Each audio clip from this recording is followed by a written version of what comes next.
hit record. Great. Yeah, so if everyone can please just mute yourselves, that would be great because we're getting some back noise, but I do have the ability to mute anyone if we need. Hang on just a second. I want to just pin. Okay. I think I did that right. I hope I did that right. Okay, so what we are going to do today is at minimum do the second half of chapter 2 and perhaps chapter 3 as well, because it is just 5 verses, so it's pretty simple.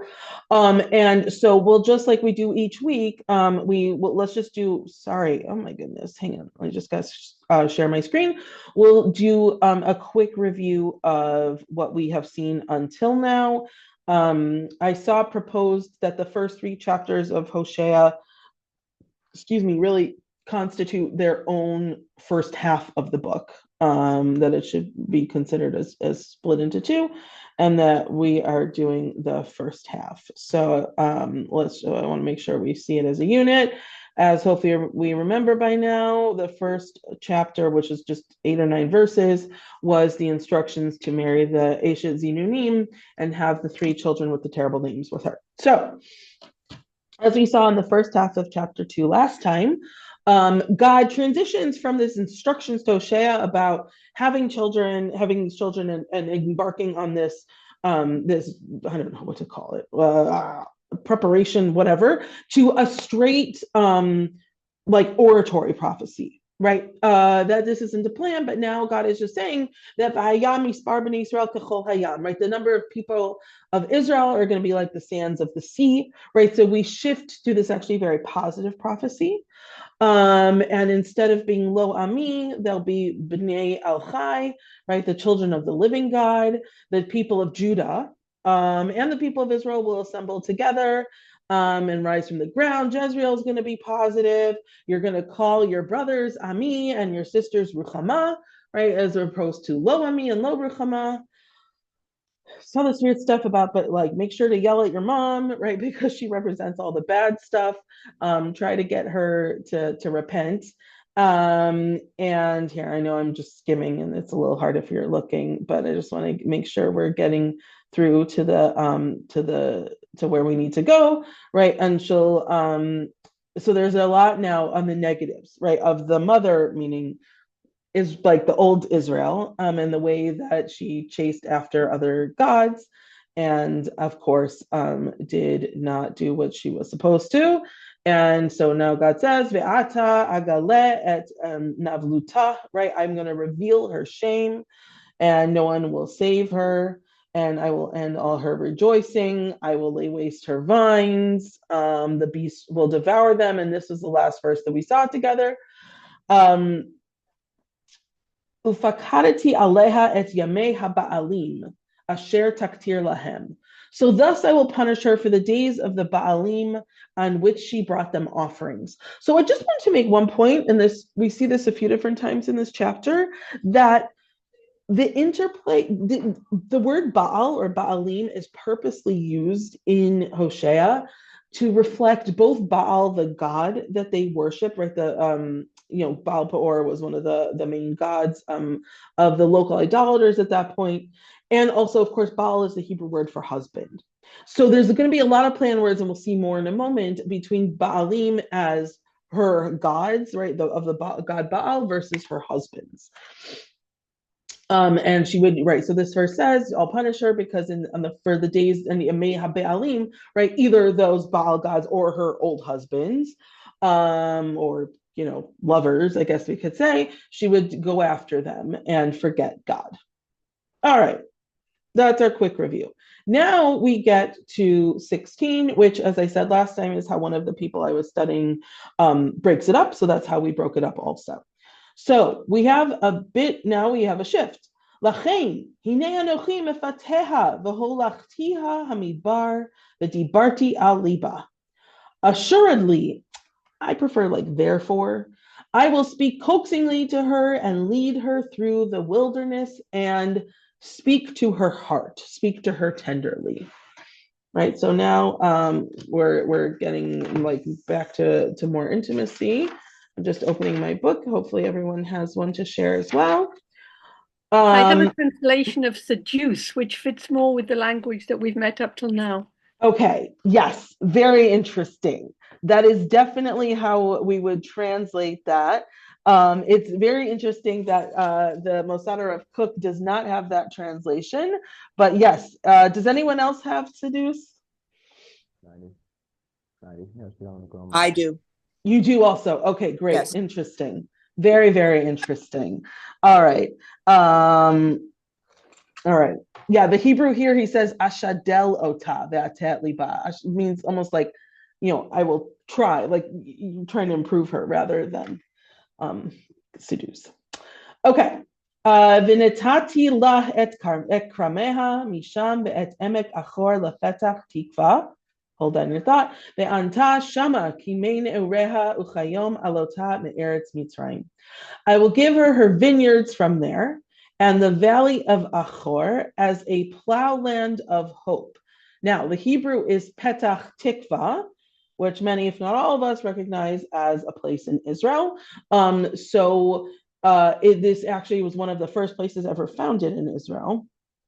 And I was listening to a shir on this by Rabbi Alex Israel, and he points out that the fact that Petach Tikva is here and was one of the names for the first places in Israel is not a coincidence, right? Of course, that when they were building, the state of Israel, they had a lot of like biblical names in mind, and certainly that reveals a lot of how they were thinking about what Israel would be for them at the time.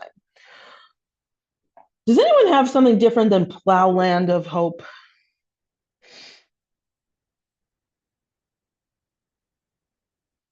Is that how it's translated?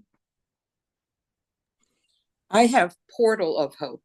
Yep. Great. Yes. Right. Petach is an opening. I think that makes, yes. Great. Beautiful. Much better translation. And there she shall respond as in the days of her youth when she came up from the land of Egypt. Right. So what are we hoping like to return to here?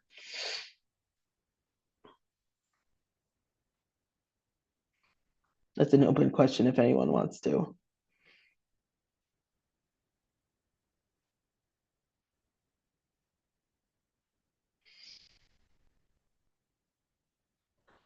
Here, the Mosaddar of Cook says, "Ve'anta shama bamibar tashiv ha'isha divrei chiba ve'ahava ne'emanim la'isha." Right, she will respond with words of love and affection that an expression of faith to her husband, just like it says like Vata'an lahem Miriam, right after the crossing of the sea, and the way that they sang at the crossing of the sea, that is the way that they will speak to God again. Right, so that beautiful one, because you may wonder, as those of you who studied with me before know that I think it's always important to challenge our ideas of when we look back fondly at the past, is there a past actually that we're looking fondly to, or is it just that we are selectively remembering certain things? But here that we are actually pointing to that one moment, probably more than any other time in the Torah, in which the people had that full expression of faith and love of God, which is right after the crossing of the sea with Az Yashir. So I think it's important to note that that's the connection that they make. Okay. Now, moving on to 18. The lo tikre'i li od ba'ali. So this is a very interesting pasuk. In that day, declares God, you will call me Ishi, and no more will you call me Ba'ali. Right? So there's different words for husband in Hebrew. Baal is one of the more traditional ones, as we said, but Baal, in addition to meaning husband, or really means master, also refers to the name of that God that they were all worshiping. Right? So God says, you're not going to call me Baali anymore, my Baal, right? You're going to call me Ishi. In other words, you're going to remove any sense of Baal, of worshiping of this idol from yourself, from our relationship, everything, and you're just going to be Ishi. Now, why I brought this up, because the same Rabbi Alex Israel, who also mentioned like Petach Tikva, he shared a fascinating story.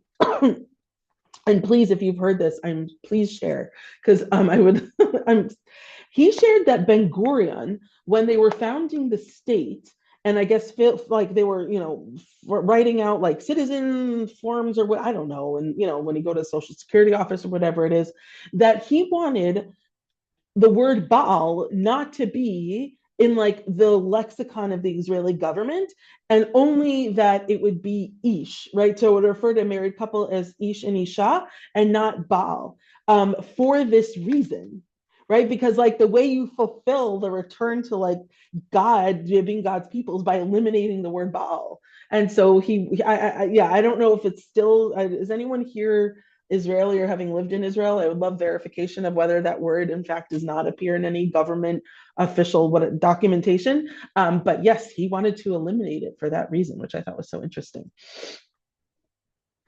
Anyone heard that before? No. Yeah. Okay, great.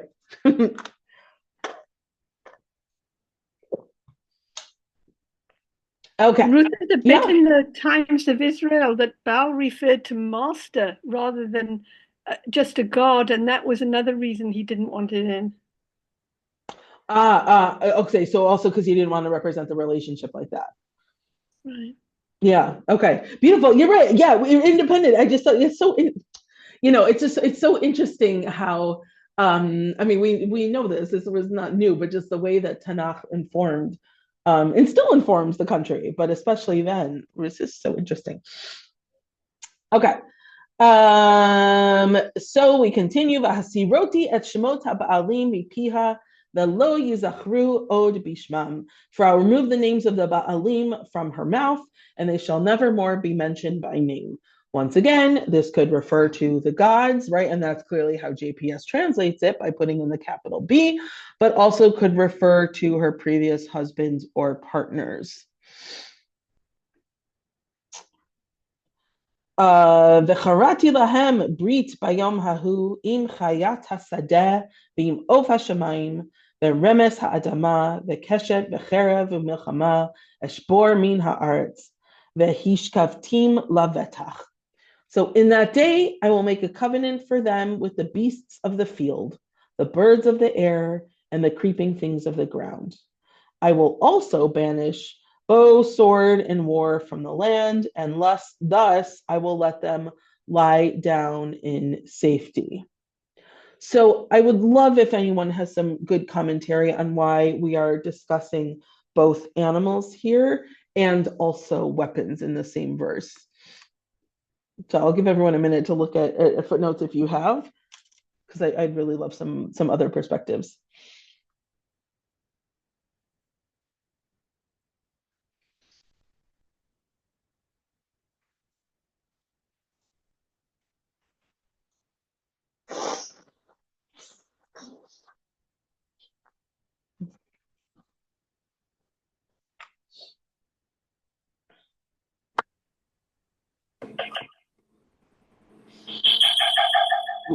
No?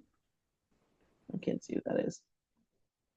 Okay, sorry. If someone is unmuted to say something, I made some noise, so I muted you in case it was an accident. But if it was not, please unmute yourself again and share.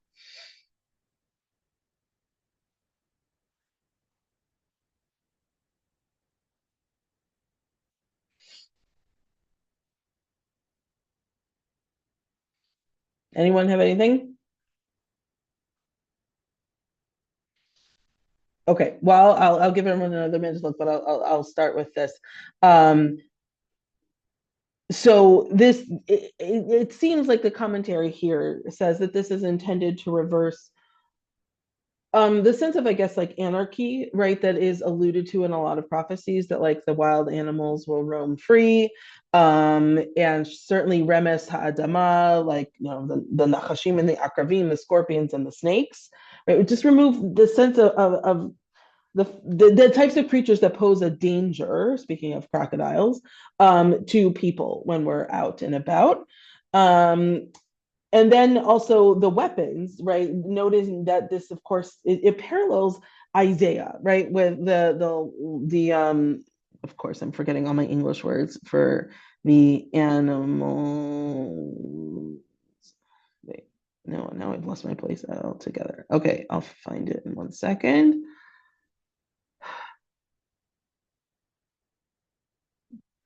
Oh boy. Okay, I can't find it Oh, right. The lo yisa goel goy cherev, of course, with the weapons, but then also the hishkaftim lavetach, like lie down safely, right? Not just live in safely, but literally lie down in safety, where you remove anything that could ever pose a threat, which of course is really a messianic ideal, right? It's not actually I mean that we have lots of other texts in Isaiah and elsewhere that describe this kind of vision as the removal of all threats, the reversal of nature. That is the fulfillment of a messianic vision. Okay, continuing to 21. Ve'erastich li leolam, ve'erastich li betzedek uvemishpat uvechesed uverachamim. I will espouse you forever. I will espouse you with tzedek and mishpat, righteousness and justice, and chesed, goodness, and then rachamim, mercy. Does anyone have any different translation?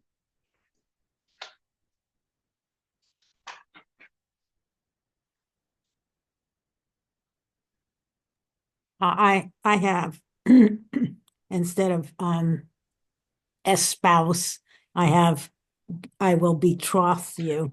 Great. Okay. Yeah. Yeah. It's parallel. Yes, exactly.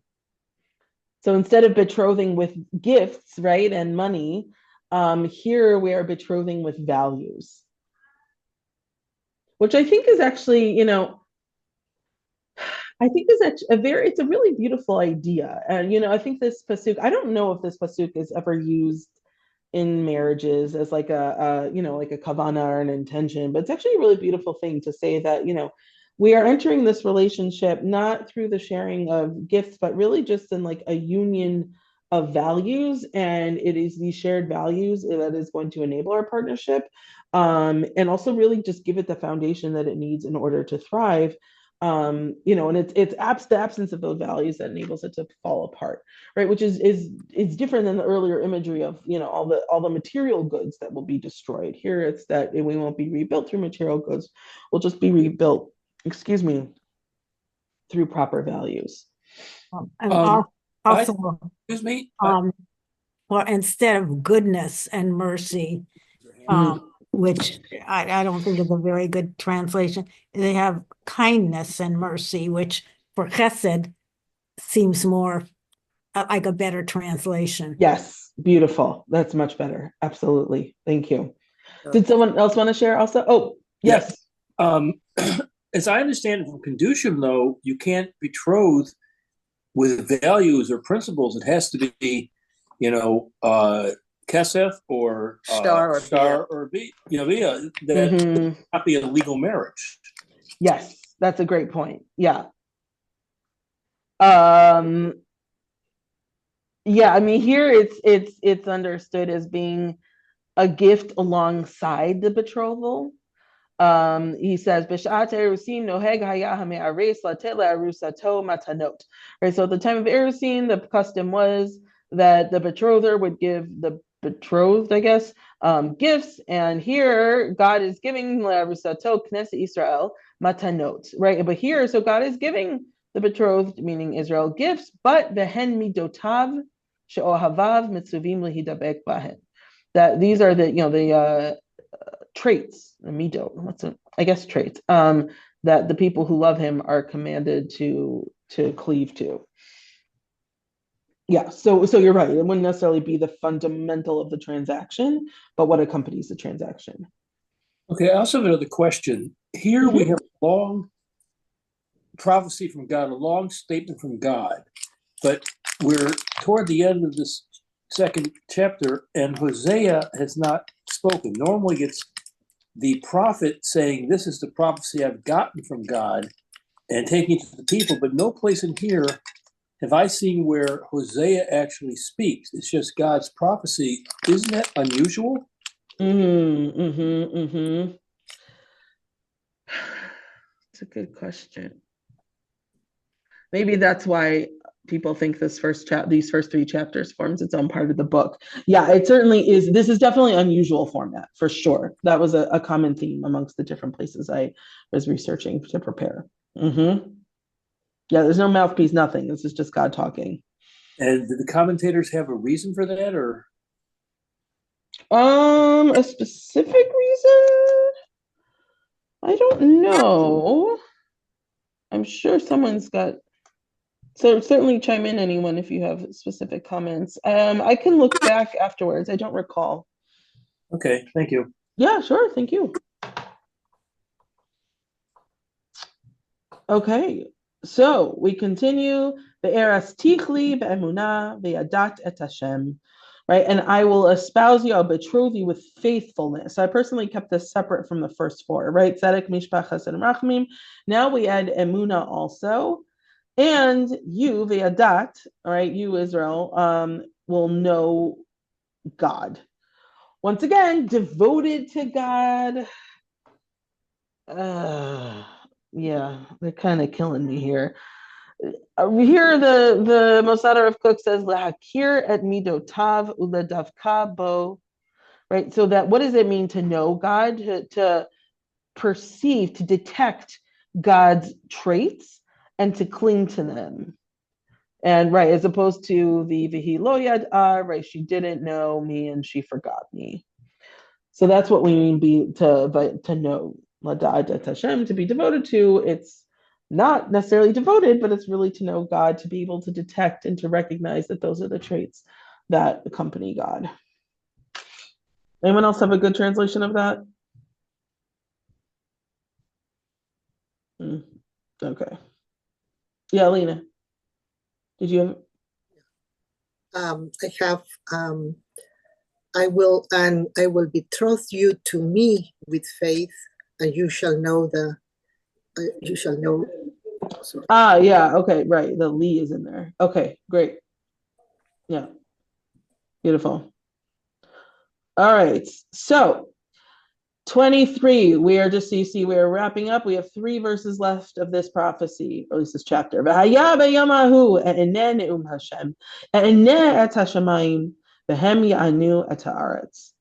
in that day, I will respond, declares God. I will respond to the sky, and it shall respond to the earth. So what is this responding? Excuse me. Responding to the sky and to the earth.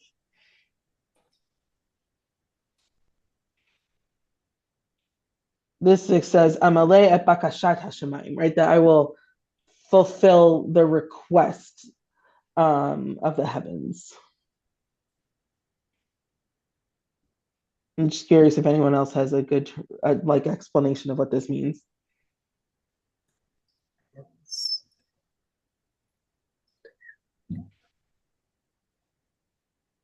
Here, part of the idea is that this is Bakashat Hashemayim and Vehemi Anu et Haaretz is referring to, right, the rain coming from the sky and then the land growing. So of course, one of the big threats, and with anytime God is upset, is to take away the rain, the land won't grow. So here it's that the rain will come back and the land, all the produce will grow and will be restored to that element of the land. Just curious if it's just an interesting image. So I was just curious if anyone else had anything about that. That makes sense in terms of the following, Yes. And yes. the earth will respond. Yeah. Definitely.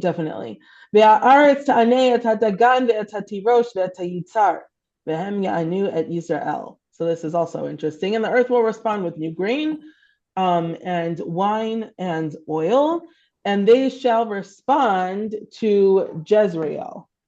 Right, so we're bringing back Jezreel now into this. Of course, that was the first child. And here, actually, he says, well, Israel kanhu mashali Israel, right? It's a parable to Israel or to the land.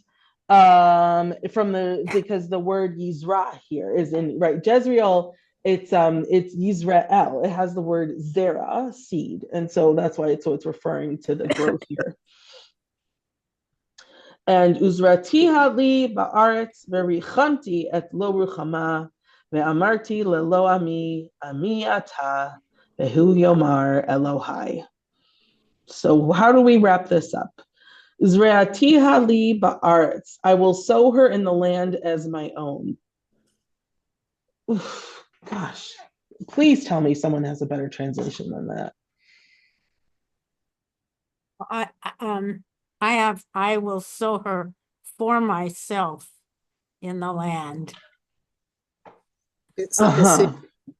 something similar. And I will sow her for me in the land.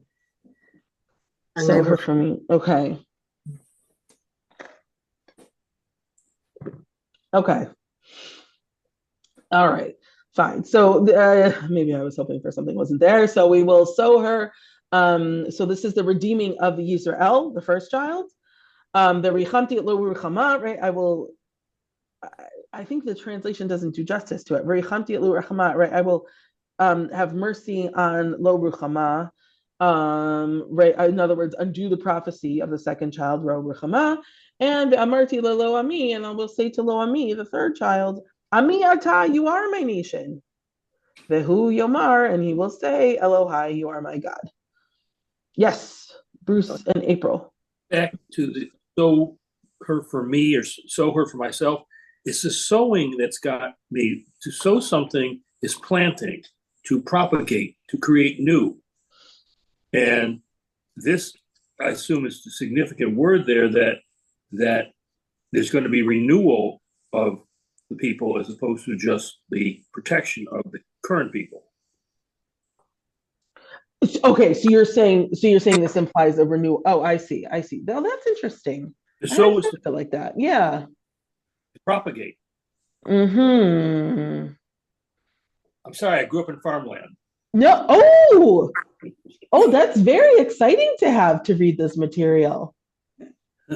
Oh no, seriously. We encountered this a lot where like I wouldn't know what animal did what or how things grew, but oh, beautiful. That's very exciting. Okay, yeah, this doesn't say that, but that's a very interesting point. Okay. Yeah, I'm just looking to see if there's anything else here in my book about that. I don't see anything. In my translation, they're using sown in the sense of sown throughout the lands of the Gentiles. In other words, scattered like seeds, but not necessarily taking, they're not necessarily growing, but they're sown scattered. Huh. That'd be very different. That's Yeah, so I have different. that same thing here, a note that says the exiles who had been strewn like sown seed and gathered like grown seed. Hmm.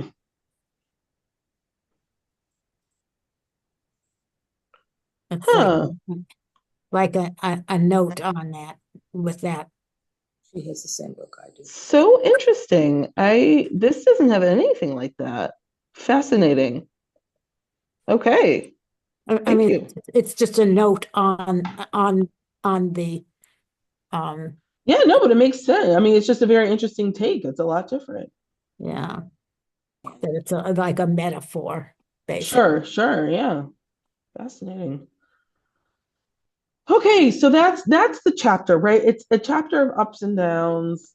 We start with comfort, then we kind of remind ourselves why we're in this mess, and we go after the wife mother for a while, right? And now we're like coming back full circle to a full and ya llegamos complete, tres. a full and complete redemption. So great. I guess that's good for that one, right? All right. Now let's just do, chapter 3.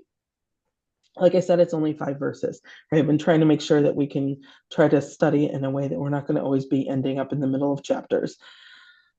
So now this is Hoshea speaking with another set of strange instructions from God. Okay? Vayomer Hashem Elai, od lech ehav isha ahuvat reya umena'efet ke'ahavat Hashem epnei Yisrael, vehem ponim el Elohim achirim ve'ohavei ashishei anavim. So God said to me further, go befriend a woman who, while befriended by a companion, consorts with others, just as God befriends the Israelites, but they turn to other gods and love the cups of the grape. Now, I don't know why it says befriend, because the Hebrew is very explicit. Ehav, it's love, right? So go fall in love with a woman, right? Ahuvat rea umena efet. I guess ahuvat rea, the love of rea, that can kind of mean friend, but I don't know. I don't really think this is. I have in here. Yeah, please save me. Yeah, go again, love a woman who was beloved of her companion, yet an adulteress, like Hashem's love for Much better of Israel. Okay, beautiful, right? Just because because Israel turns to other gods, right? So go love a woman. It's not saying anything as explicit as Eshet Zinunim, right? But a woman who falls in love with other guys and then strays, right? Just so you can know what it is, just like the way Israel cheats on God. All right, poor Hoshea. Let me try that again. Va'ekreha li b'chamisha asar kesef v'chomer seorim uletech seorim.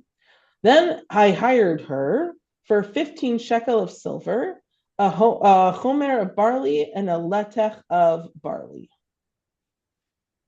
So he's saying this is what he did.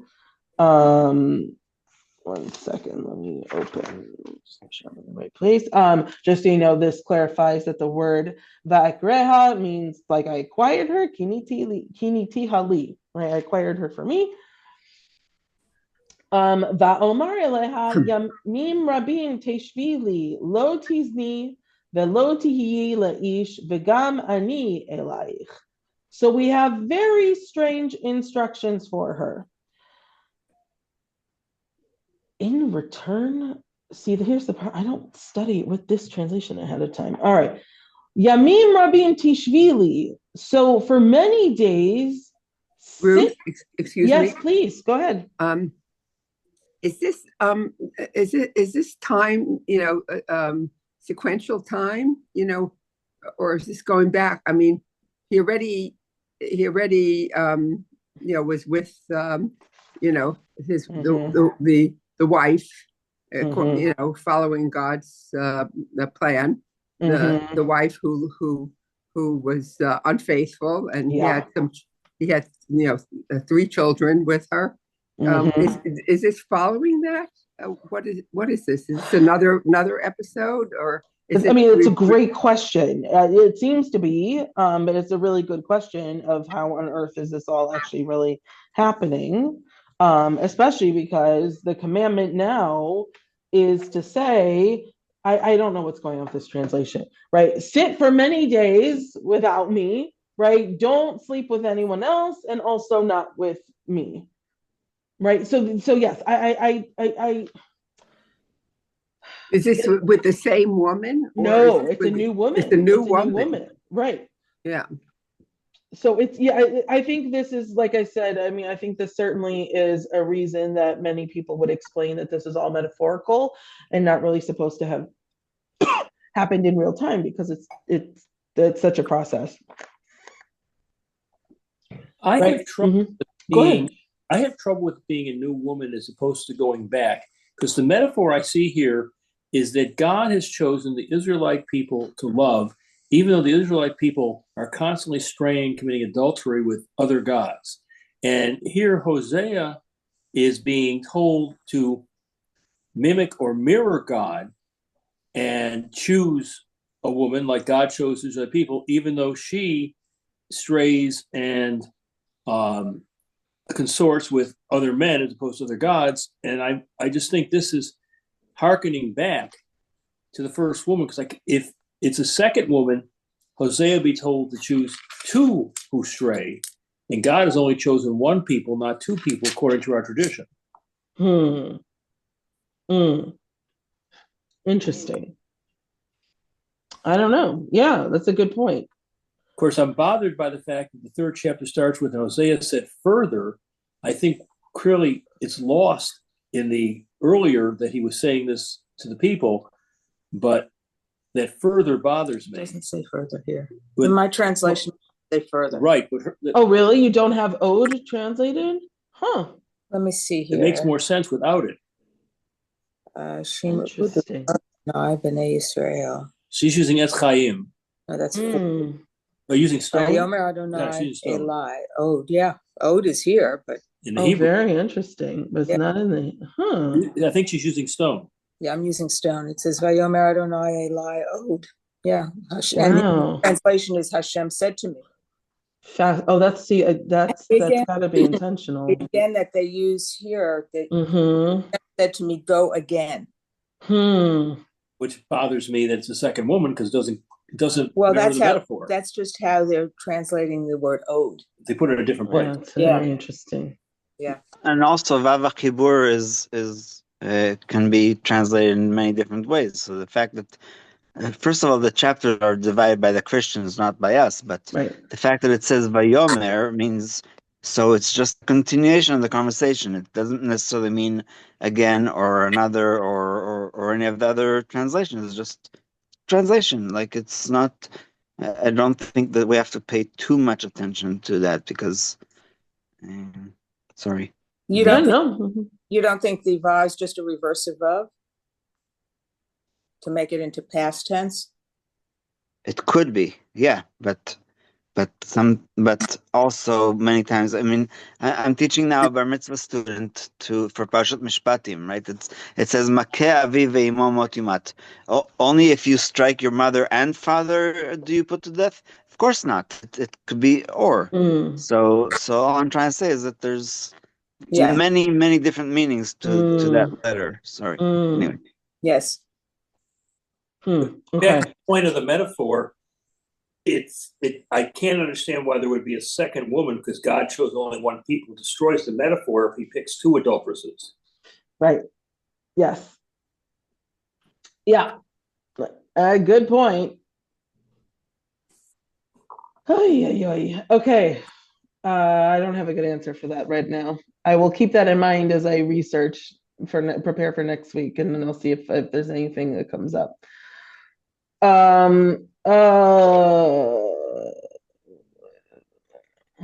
Okay.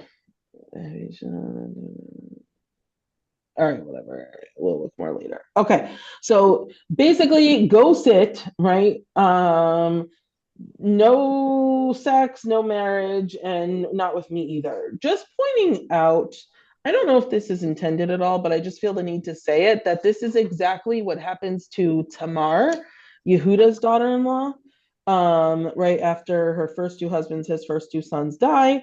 Yehuda doesn't, she's stuck at home with no levirate marriage, right? No way of getting out of anything. And she takes it into her own actions. And here they go, main divrei Yehuda Tamar. Okay, good, fine. That Yehuda and Tamar, yes, exactly. So and that's a very bad thing, right? But that's exactly what's happening here. Stay home. Don't talk to, marry anyone. כי ימים רבים ישבו בני ישראל, אין מלך ואין שר ואין זבח ואין מצבה ואין ephod utrafim. For the Israelites shall go a long time without king, without officials, without sacrifice, and without cult pillars, without ephod and oracle idols. Right, so Israel's basically going to go for a while without here it's understood that the ein zevach ve'ein matzeva im korban habayit yivutlu hazvachim. So basically, you're going to go without the temple, and of course, the ephod is what the Kohen Gadol would wear, and yeah. So yes. You're going to go without any of this, without king, no leaders, no temple, and also, of course, trafim, oracle idols. And then, achar yashuvu b'nei Yisrael v'yikshu et Hashem Elohehem ve'et David Malkam upachadu el Hashem ve'el tuvo be'acharit hayamim. So afterwards, the Israelites will turn back and they will seek the eternal, their God, Hashem Elohehem, okay, and David, their king, and they will thrill over God and over God's bounty and the days to come. Might anyone have a different translation of that? Mine says, and they will tremble for Hashem and for his goodness in the end. Tremble. Beautiful. Does anyone have anything else?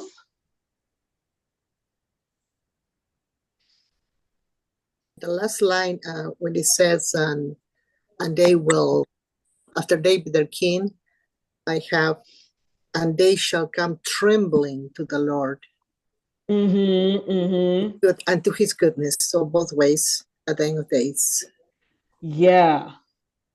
But that's a big difference. The stone says they will tremble, but the other one says they will come trembling, which means they're actually approaching God as opposed to just staying. Ah, beautiful. Okay. I don't know. Yeah, I also have they will tremble for As Hashem. opposed to, very interesting, right? Because as you're pointing out, come trembling is the opposite of sitting at home, right? They're commanded to sit at home, and now they will come trembling as opposed to just tremble where in place where they are. I don't read Hebrew, but is the Hebrew better for come trembling? No, but there's nothing in the Hebrew that says come, I don't think. No. Pachadu el Hashem. No, it's very strange wording. I think it's also interesting. Well, to God. The Teraphim as our here you have our oracle idols, and I remember when the Jews were fleeing from Laban's house, how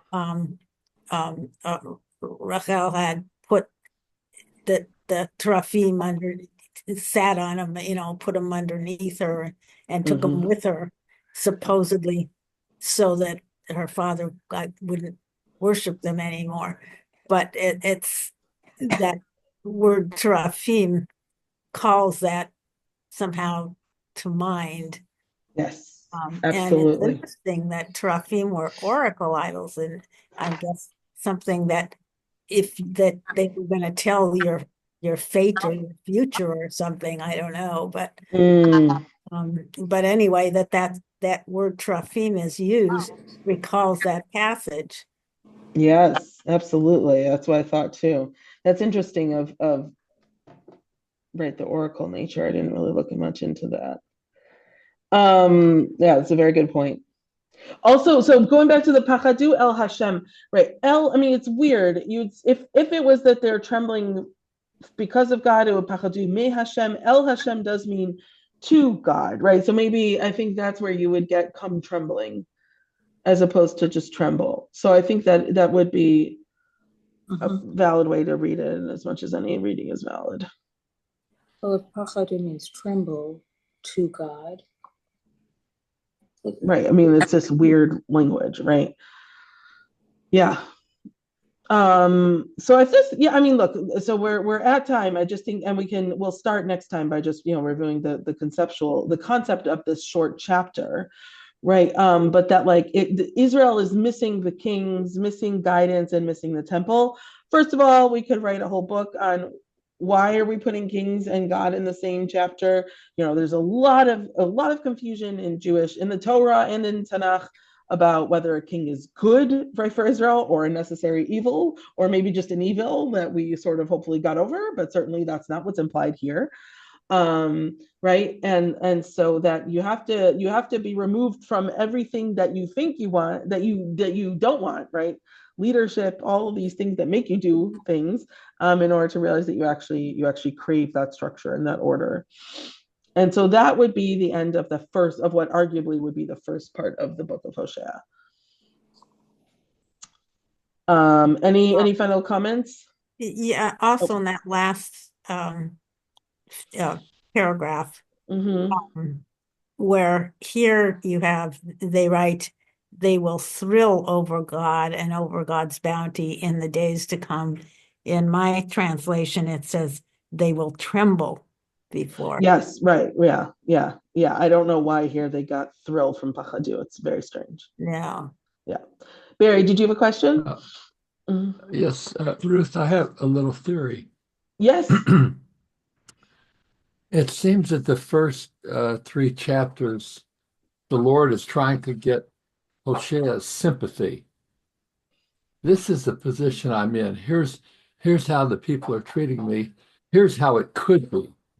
Mm-hmm. And then, starting then chapter 4, for a few chapters, Hoshea is going to go out and give fire and brimstone to Ephraim and tell him everything he's doing wrong and all that. He's going to convey the message. And maybe a little bit of, maybe it'll turn out all right if you repent later in the book. So this part is just kind of bringing the prophet up to speed with how the Lord is feeling. Yeah. It is. I think that's a very good question. I want for us to have in mind also, right? How much of this is really for Hoshea's sake? And yeah, I mean, there's something important to saying, like, here's, like, you can't really know, you have to walk on someone's shoes, right, in order to really understand them. Beautiful. Rabbi Goldman, last comment. I think First of all, I'm very sorry I was late. I misread the time. But I used to tell my kids when they were younger that everything that's scary is fun and everything that's fun is scary. So the translation of thrill and tremble, in my opinion, is could be exactly the same. That you go on a roller coaster, it is truly scary, but it's so much fun, right? So I love that. That's beautiful. I love that. Great. Amazing. Yeah. I like that a lot. Okay, everyone. Ruth, yes, go ahead. Is there time? No, go ahead. It sounds like, that B'nai Israel will need a time without the Mikdash and without that the implication is they're going to need to be deprived of everything in order to start appreciating God. Is that the message? Yeah. I think I wouldn't say absence makes the heart grow fonder, but absence makes you appreciate what you have, right? Yeah. Yeah, exactly.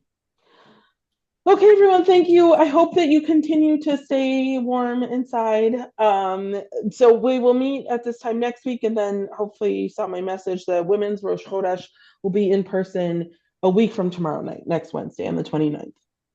Great. Yes. Thanks, awesome. Ruth. You stay warm at home. I know. I'm gonna go investigate that as soon as we hang up. Thank you. Thanks, Ruth. Mara, can I ask for my spouse that the Rosh Chodesh meeting be on Zoom also, because we're in Canada? Good question.